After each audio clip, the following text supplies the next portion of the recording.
नमस्कार दोस्तों, अगर आप भी भारत और इंग्लैंड के बीच खेले जा रहे पहले टेस्ट मैच के चौथे दिन के मुकाबले को देखने के लिए एक्साइटेड हैं, तो हमारे इस वीडियो को दिल से एक लाइक जरूर कीजिएगा। आज की इस वीडियो का लाइक टारगेट सिर्फ और सिर्फ 400 लाइक्स है, तो लाइक करना नहीं भूलिएगा। दोस्तों, आज इंडिया ए और इंग्लैंड लायंस के बीच सेकंड अनऑफिशियल टेस्ट मैच का आखिरी दिन खेला गया, जहां आज का दिन रोमांच से भरा देखने को मिला। पहले भारतीय बल्लेबाजों की तूफानी बल्लेबाजी की, फिर भारत के गेंदबाजों ने इंग्लैंड लायंस को घुटनों पर लाकर खड़ा कर दिया। तो ऐसे में आज हम आपको इस वीडियो में बताएंगे आज के दिन का पूरा रोमांचक हाइलाइट्स। तो ऐसे में आप इस वीडियो को अंत तक जरूर देखिएगा, और अगर आप भी भारतीय टीम के बहुत बड़े फैन हैं, तो आप इस वीडियो को एक लाइक जरूर कर लीजिएगा। इस वीडियो का लाइक टारगेट है 1000 लाइक्स का। दोस्तों, क्रिकेट प्रेमियों के लिए आज का दिन बेहद खास रहा, क्योंकि इंडिया ए और इंग्लैंड लायंस के बीच खेले जा रहे दूसरे अनऑफिशियल टेस्ट का आखिरी दिन कुछ ऐसे रोमांचक अंदाज में खत्म हुआ जिसकी उम्मीद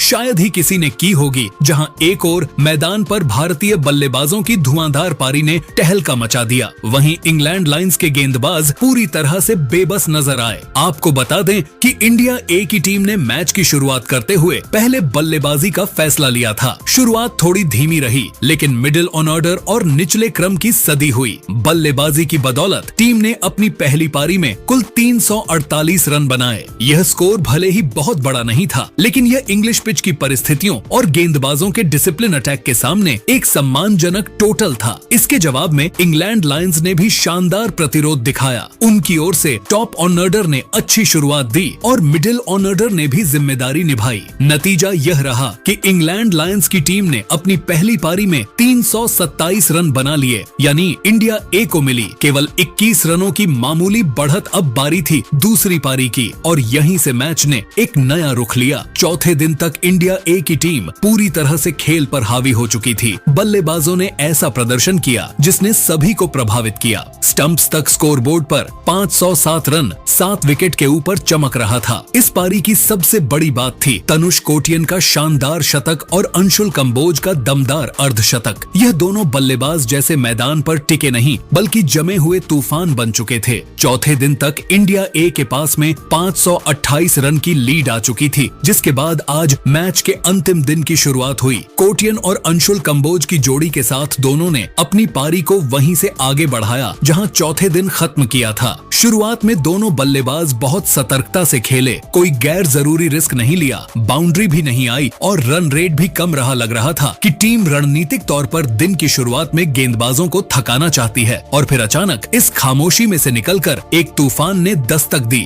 लगातार 2 ओवरों में 5 चौके लगाए गए गेंदबाजों पर अचानक प्रेशर बनने लगा और फील्डिंग साइड में अफरा तफरी मच गई। दोनों बल्लेबाजों का आपसी तालमेल लाजवाब था। रनिंग बिटवीन द विकेट शानदार और बाउंड्री की टाइमिंग क्लासिक। पारी के 136वें ओवर में इंडिया का स्कोर 550 रन के पार चला गया। दर्शकों में जोश था, ड्रेसिंग रूम में तालियां गूंज रही थी और इंग्लैंड के खिलाड़ी जैसे हैरानी में डूबे हुए थे। जिसके बाद अंशुल कंबोज ने जैसे ही क्रिस वॉक्स की गेंद पर शानदार लगाया, वैसे ही पूरा स्टेडियम गूंज उठा, क्योंकि यह उनके करियर के पहले शतक को पूरा करने वाला था। 106 रनों की यह पारी न केवल उनके लिए यादगार रही, बल्कि यह एक बयान भी था कि वह बड़े मौकों के खिलाड़ी हैं। वहीं कोटियन की आक्रामकता भी थमी नहीं, उन्होंने भी धीरे धीरे स्कोर को आगे बढ़ाया और फिर 150 रनों का आंकड़ा पार कर डाला, वह भी पूरे आत्मविश्वास के साथ। पहले सेशन के समाप्त होते होते इंडिया ए का स्कोर 600 के पार पहुंच चुका था। अब यह पूरी तरह से एक तरफा मुकाबला बन चुका था। इंग्लैंड लायंस के गेंदबाज विकेट के लिए तरसते नजर आए, लेकिन कोटियन और कंबोज की जोड़ी ने उन्हें कोई मौका नहीं दिया। कुछ ही देर बाद कोच और कप्तान की सहमति से इंडिया ए की टीम ने अपनी दूसरी पारी 613 रनों पर डिक्लेयर कर दी। अब इंग्लैंड लायंस के सामने लक्ष्य था 634 रन। टेस्ट इतिहास में इतने बड़े स्कोर का पीछा करने का कारनामा अभी तक बहुत कम टीमों ने ही किया है, और ऐसे में इस युवा भारतीय टीम ने जो साहस, अनुशासन और अटूट एकाग्रता दिखाई, वह काबिल ए तारीफ है। कोटियन ने 165 रनों की नाबाद पारी खेली, एक ऐसी इनिंग्स जिसमें तकनीक, समझदारी और आक्रामकता का बेहतरीन मेल था। वहीं अंशुल कंबोज ने 106 रन की क्लासिक पारी खेली, जिसमें उन्होंने इंग्लैंड के अनुभवी गेंदबाजों को भी अपनी लाइन लेंथ भूलने पर मजबूर कर दिया। अब 5वें दिन का पहला पहला सेशन खत्म हो चुका था। कोटियन और अंशुल कंबोज की ऐतिहासिक साझेदारी के दम पर इंडिया ए ने अपनी दूसरी पारी 612 रनों पर घोषित कर दी थी और इंग्लैंड लायंस के सामने एक ऐसा लक्ष्य रख दिया था जिसे हासिल करना तो दूर, उसके करीब पहुंचना भी नामुमकिन जैसा लग रहा था। 634 रनों का पहाड़ अब सबकी निगाहें थी इंग्लैंड की दूसरी पारी पर। क्या उनके बल्लेबाज इस भारी दबाव को झेल पाएंगे? क्या वह कम से कम मैच को ड्रा की ओर ले जा पाएंगे? या फिर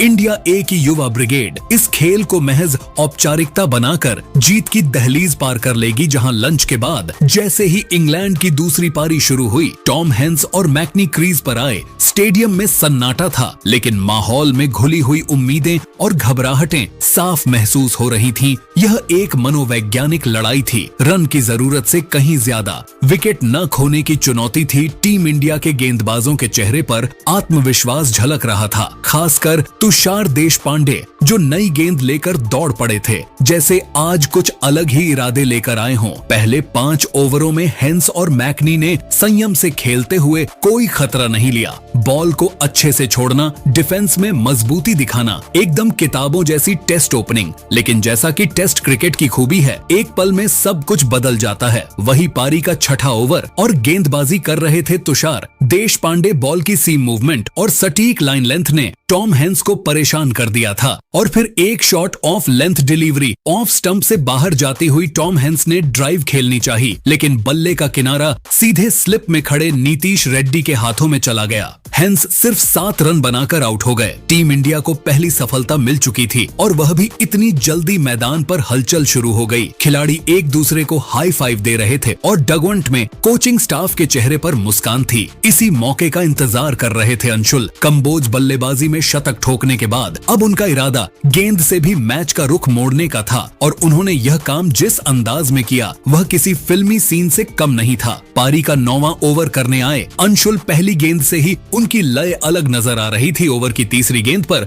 उन्होंने एमिलियो गे को एक ऐसी गेंद पर खेलने को मजबूर किया जो ऑफ स्टंप से हल्की अंदर आती थी। गे ने डिफेंस किया, लेकिन बल्ले का बाहरी किनारा और कीपर ध्रुव जुड़ैल का शानदार कैच और बस इंग्लैंड को दूसरा झटका लग चुका था। गे सिर्फ 5 रन बनाकर पवेलियन लौटे, लेकिन कंबोज का कहर अभी खत्म नहीं हुआ था। ओवर की चौथी गेंद नए बल्लेबाज जॉर्डन कॉक्स को क्रीज पर टिकने का मौका भी नहीं मिला। गेंद सीधी अंदर आई और कॉक्स का बल्ला गेंद को मिस कर गया। क्लीन बोल्ड, जहां जॉर्डन कॉक्स खाता भी नहीं खोल पाए। एक ही ओवर में 2 विकेट और अब इंग्लैंड लायंस का स्कोर था 26 रन पर 3 विकेट। इंग्लैंड लायंस पूरी तरह बैकफुट पर आ गई थी। दर्शकों के लिए यह एक तरफा झटका नहीं था, बल्कि एक नाटकीय मोड़ था जिसने मैच को बेहद रोमांचक बना दिया। 3 झटकों के बाद इंग्लैंड लायंस को अब किसी चमत्कार की जरूरत थी। नए बल्लेबाज थे मैकनी जो पहले से ही क्रीज पर टिके हुए थे और उनके साथ आए जेम्स रियो। इन दोनों बल्लेबाजों ने रणनीति बदलते हुए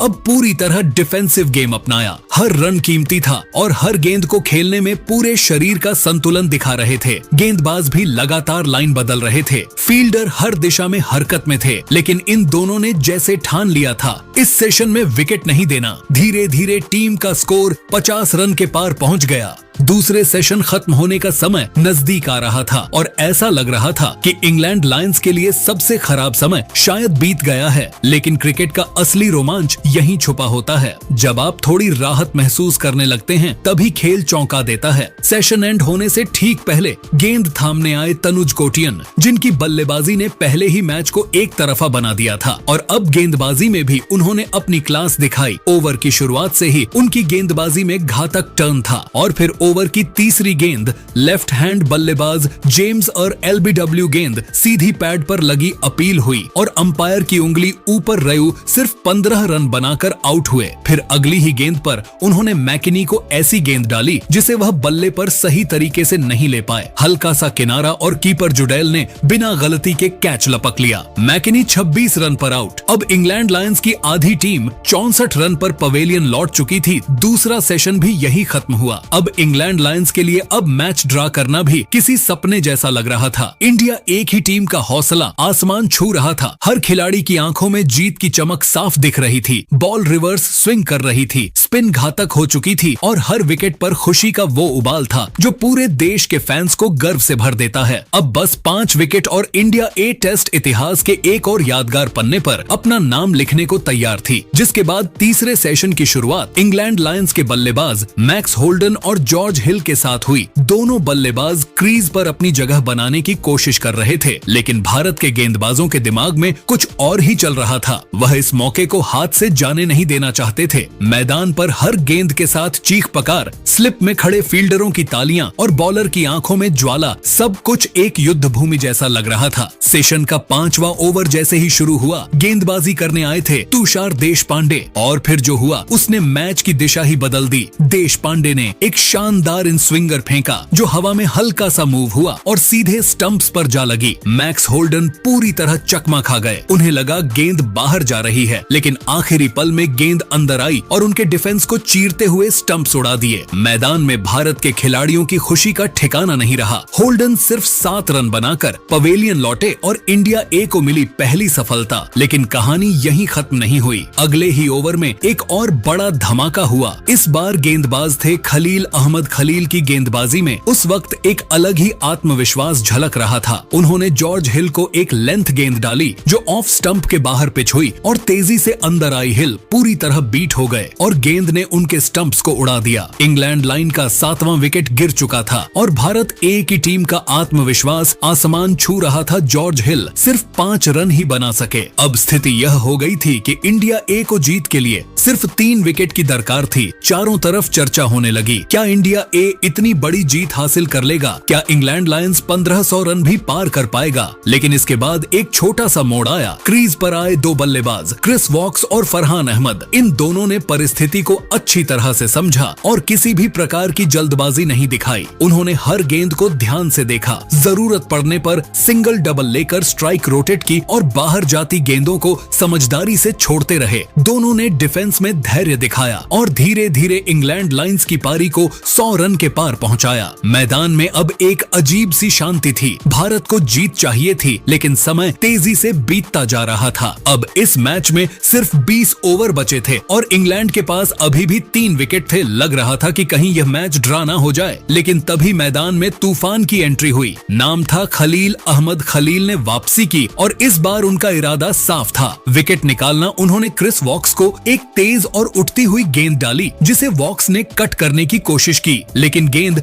बल्ले का किनारा लेते हुए सीधा विकेट के पीछे खड़े ध्रुव जुडैल के हाथों में चली गई। भारत को 8वां विकेट मिल चुका था। क्रिस वॉक्स ने 17 रन बनाए थे, लेकिन उनकी विकेट ने भारत को जीत के और करीब ला दिया। अभी दर्शक इस जश्न से उभरे भी नहीं थे कि अगला ओवर फिर खलील लेकर आए और इस बार शिकार बने। फरहान अहमद खलील ने उन्हें एक बाहर जाती गेंद डाली जिस पर अहमद ने स्लिप की दिशा में शॉट खेलने की कोशिश की, लेकिन गेंद बल्ले का किनारा लेकर सीधे स्लिप में खड़े फील्डर के हाथों में चली गई। पूरा स्टेडियम खुशी से झूम उठा। फरहान अहमद ने 15 रन बनाए और इंग्लैंड लायंस का 9वां विकेट भी गिर चुका था। अब स्कोर बोर्ड पर 123 रन और 9 विकेट डाउन। भारत को अब जीत के लिए सिर्फ 1 विकेट चाहिए था। गेंदबाजों की बॉडी लैंग्वेज बता रही थी कि वह यह आखिरी शिकार भी जल्द से जल्द करना चाहते हैं। अंतिम झटका देने की जिम्मेदारी ली युवा गेंदबाज अंशुल कंबोज ने। उन्होंने जोश टंग के खिलाफ एक बेहतरीन गेंदबाजी का नमूना पेश किया। तेज गति और सटीक लाइन लेंथ के साथ फेंकी गई गेंद टंग को पूरी तरह चकमा दे गई। गेंद सीधा अंदर आई और मिडिल स्टंप को उड़ा ले गई और इसी के साथ इंग्लैंड लायंस की पूरी टीम 123 रनों पर ऑन लॉट हो गई। भारत ए ने यह मुकाबला 510 रनों के भारी भरकम अंतर से जीत लिया। यह जीत सिर्फ जीत नहीं थी, यह एक करारी चेतावनी थी इंग्लैंड लायंस के लिए कि भारत की युवा टीम किसी से कम नहीं। इस मैच में हर गेंदबाज ने अपना योगदान दिया, लेकिन अगर बात की जाए असली हीरो की तो खलील अहमद का नाम